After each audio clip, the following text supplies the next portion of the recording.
Good morning student. हमारी इस YouTube channel पर आपका स्वागत है।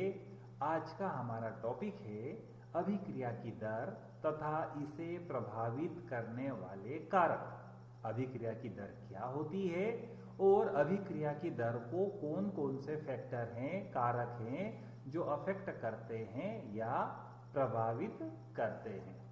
डियर स्टूडेंट, आज का टॉपिक हम शुरू करें उसके पहले मैं आपसे कुछ कहना चाहूँगा। अगर आपने हमारे इस YouTube चैनल को अब तक सब्सक्राइब नहीं किया है तो प्लीज़ इसे सब्सक्राइब कीजिए तथा बेल आइकन के बटन को अवश्य प्रेस कीजिए, जिससे हर ताज़ा अपडेट आपको तुरंत प्राप्त हो सके। तो आइए शुरू करते हैं हम आज का टॉपिक, अभिक्रिया की दर तथा इसे प्रभावित करने वाले कारक।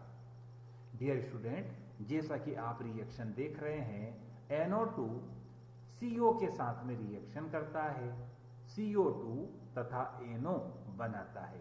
यहाँ NO2 तथा CO क्रिया कारक के रूप में कार्य करते हैं, वहीं CO2 तथा NO उत्पाद के रूप में कार्य करते हैं।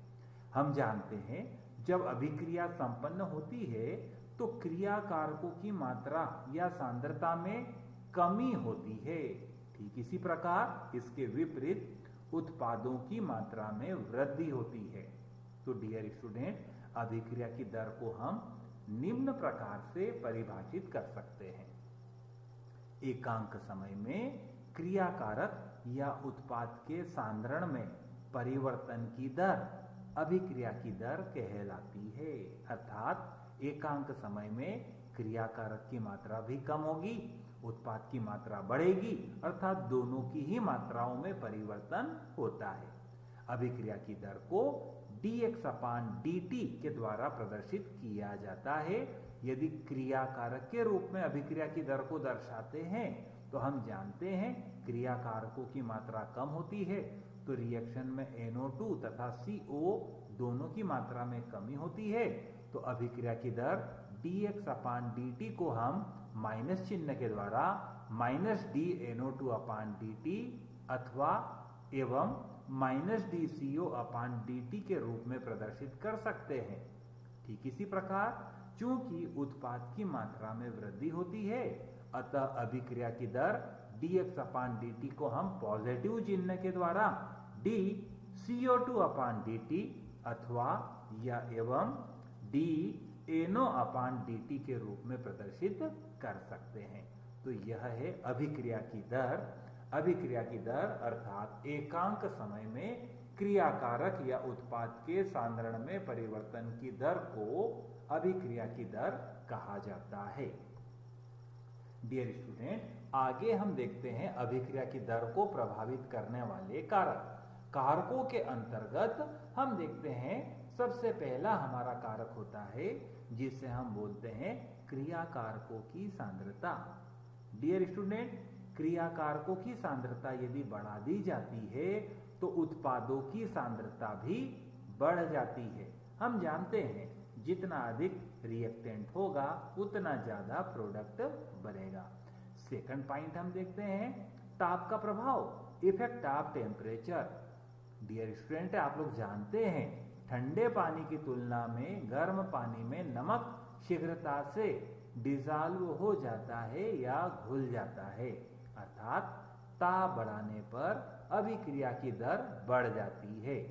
क्योंकि ताप अगर बढ़ाया जाता है तो क्रिया कारकों के अणुओं की गतिज ऊर्जा बढ़ जाती है, फलस्वरूप वे तेजी से क्रिया करते हैं और उत्पाद में रूपांतरित हो जाते हैं। वैज्ञानिकों ने देखा है कि प्रति 10 डिग्री सेल्सियस ताप की वृद्धि होने पर अभिक्रिया के दर नियतांकों का जो अनुपात होता है वह तापमान गुणांक कहलाता है, जिसका मान 2 से 3 के मध्य प्राप्त होता है। अर्थात प्रति 10 डिग्री सेल्सियस ताप वृद्धि होने पर अभिक्रिया की दर का मान 2 से 3 गुना तक बढ़ जाता है। अगला फैक्टर हम देखते हैं उत्प्रेरक का प्रभाव। हाँ, अभिक्रिया की दर उत्प्रेरक पर निर्भर करती है। उत्प्रेरक वे पदार्थ होते हैं जो अभिक्रिया की दर को बढ़ा भी सकते हैं या घटा भी सकते हैं। यह उत्प्रेरक के नेचर पर डिपेंड करता है। अगला कारक हमारा है दाब का प्रभाव। डियर स्टूडेंट, दाब बढ़ाने पर अणुओं के बीच की दूरी कम हो जाती है, विशेषकर गैसों के संदर्भ में। और जब दूरी कम हो जाती है तो गैसों के अणु शीघ्रता से रिएक्शन करके उत्पाद में रूपांतरित हो जाते हैं। अर्थात दाब बढ़ाने पर गैसीय अभिक्रियाओं की दर बढ़ जाती है। अभिक्रिया की दर को प्रभावित करने वाला अगला कारक है क्रियाकारकों की प्रकृति एवं भौतिक अवस्था। डियर स्टूडेंट, अगर आयनिक क्रियाकारक होते हैं तो वो ध्रुवीय विलायकों में तेजी के साथ अभिक्रिया करते हैं।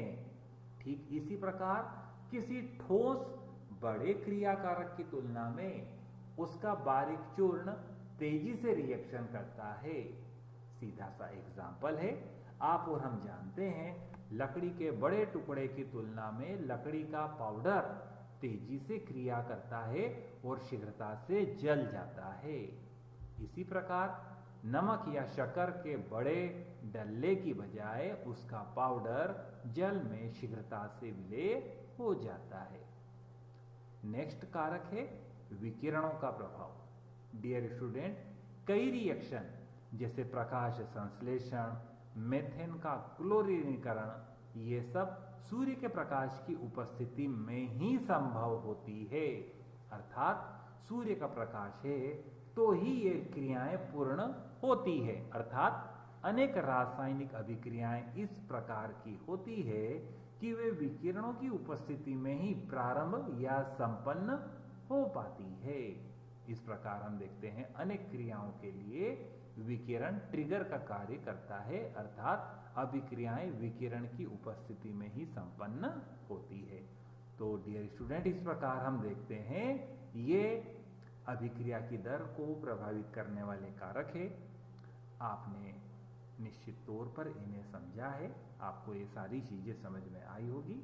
दोस्तों, अगर आपको हमारा वीडियो पसंद आया हो तो प्लीज इसे लाइक कीजिएगा, साथ ही अपने दोस्तों के साथ शेयर करना मत चूकिएगा। मिलते हैं शीघ्र ही अगले वीडियो में। जब तक के लिए बाय, धन्यवाद, जय हिंद, जय भारत।